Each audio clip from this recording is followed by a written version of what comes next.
ہمارے معاشرے میں معاشی، سماجی اور معاشرتی مسائل تو اپنی جگہ ہیں ہی، مگر امن و امان کے مسائل نے سب سے زیادہ توجہ اپنی جانب مبذول کروا رکھی ہے، اور شاید یہی وجہ ہے کہ باقی مسائل پر سے عوام اور اداروں کی توجہ تھوڑی ہٹ جاتی ہے۔ ہماری یہ کوشش ہے کہ امن و امان سمیت تمام مسائل سے آپ کو آگاہ کریں۔ مجھے یقین ہے کہ ہمارے تمام ناظرین اس بات سے اتفاق کریں گے کہ پاکستان میں سب کچھ برا نہیں ہے۔ اگر حالات تھوڑے بہتر ہو جائیں تو پاکستان سے بہتر رہنے کے لیے شاید کوئی اور ملک نہیں ہے۔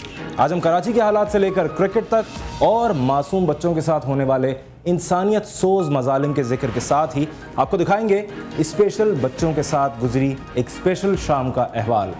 Welcome to reporters diary.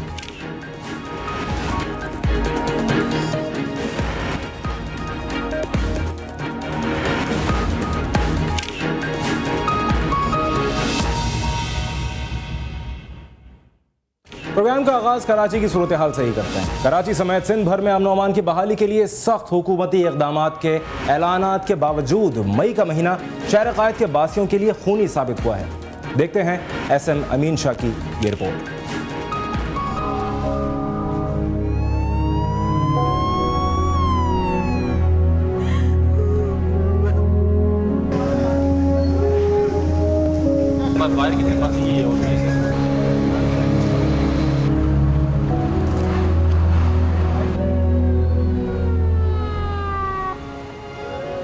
دہشت گردی، ٹارگٹ کلنگ، لوٹ مار اور بدامنی کی لہر شہر قائد اور صوبے کے دوسرے شہروں نواب شاہ اور خیرپور گمبڑ تک جا پہنچی ہے۔ قاضی احمد میں بس کے مسافر دہشت گردی کا نشانہ بنے تو خیرپور میں گمبڑ کے قریب کراچی سے پشاور جانے والی عوامی ایکسپریس لوٹ دی گئی۔ مئی کا مہینہ شہر قائد کے باسیوں کے لیے گزشتہ 4 برس سے خونی ثابت ہوا ہے۔ اب تک 150 سے زائد افراد لقمہ اجل بن چکے ہیں، لیکن وفاقی وزیر داخلہ کی سوئی 4 برس سے بلا امتیاز کارروائی پر اٹکی ہوئی ہے۔ پریزیڈنٹ صاحب کی وہی بڑی واضح ہدایت ہیں کہ action without discrimination, action without discrimination, action without discrimination. پورے پاکستان میں کہیں جہاں پہ ٹیررزم ہے اس کو خلاف ایکشن ہونا چاہیے، جہاں پہ ٹیررزم ہے اس کو خلاف ایکشن ہونا چاہیے، جہاں پہ ٹیررزم ہے اس کو خلاف ایکشن ہونا چاہیے۔ خاص طور پہ ہم نہ لہری کے خلاف ہیں، نہ کسی اور پرٹیکولر کسی شہر کے علاقے کے خلاف ہیں، ہم ہیں خلاف ان ٹیررسٹ کے خلاف، ان بدماشوں کے خلاف، ان بطخوروں کے خلاف، اور وہ جو ٹارگٹ کلرز ہیں اس کے لیے ایکشن جو ہے وداؤٹ ڈسکریمنیشن جاری ہے۔ عوامی حلقوں کا کہنا ہے کہ وفاقی وزیر داخلہ رحمان ملک سیاسی جوڑ توڑ کی طرح امن و امان کا مسئلہ حل کرنے کے لیے سیاسی داؤ پیچ بھی استعمال کرتے تو کراچی سمیت سندھ بھر میں امن و امان کا مسئلہ حل ہو جاتا، مگر رحمان ملک صاحب نے بحالی امن کے لیے ٹارگیٹڈ آپریشن کی بجائے تمام توانائیاں سیاسی مخالفین کو ٹارگٹ کرنے پر صرف کر دیں۔ نتیجتاً کراچی سے خیبر اور گوادر سے اسلام آباد تک امن و امان کی صورتحال سوالیہ نشان بن کر رہ گئی ہے۔ کیمرامین محمد کامران کے ساتھ ایس ایم امین شاہ، CNBC پاکستان، کراچی۔ امن و امان کے حوالے سے حکومتی دعوے اپنی جگہ، لیکن حقائق تو کچھ اور ہی منظر دکھا رہے ہیں۔ مئی کے مہینے میں فائرنگ سے ہلاکتوں کا گزشتہ سال کا ریکارڈ بھی ٹوٹ گیا ہے۔ رواں ماہ اب تک 150 سے زائد افراد قتل ہو چکے ہیں۔ تفصیل جانتے ہیں اس رپورٹ میں۔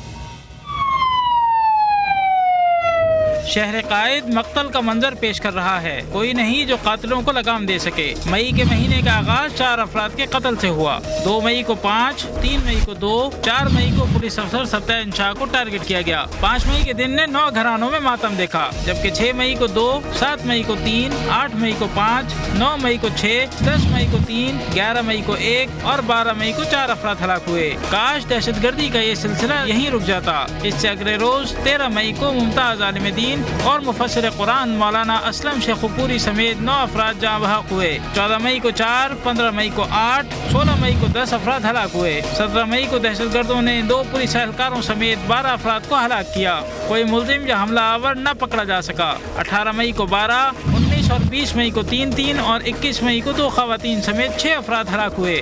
22 مئی کو محبت سندھ ریلی پر پولیس کے مبینہ حفاظتی انتظامات کے باوجود حملہ ہوا، جس میں 13 افراد ہلاک ہوئے، جبکہ 3 افراد فائرنگ کے دیگر واقعات میں جان سے گئے۔ 23 مئی کو بھی 6 افراد لقمہ اجل بنے، جبکہ آج 24 مئی کو اب تک ہلاکتوں کی تعداد 4 ہے۔ واضح رہے کہ ان میں سے 33 افراد کو اغوا کے بعد قتل کر کے ان کی لاشوں کو شہر کے مختلف مقامات پر پھینکا گیا۔ ان میں سے اکثر افراد کی لاشیں بوریوں میں ملی،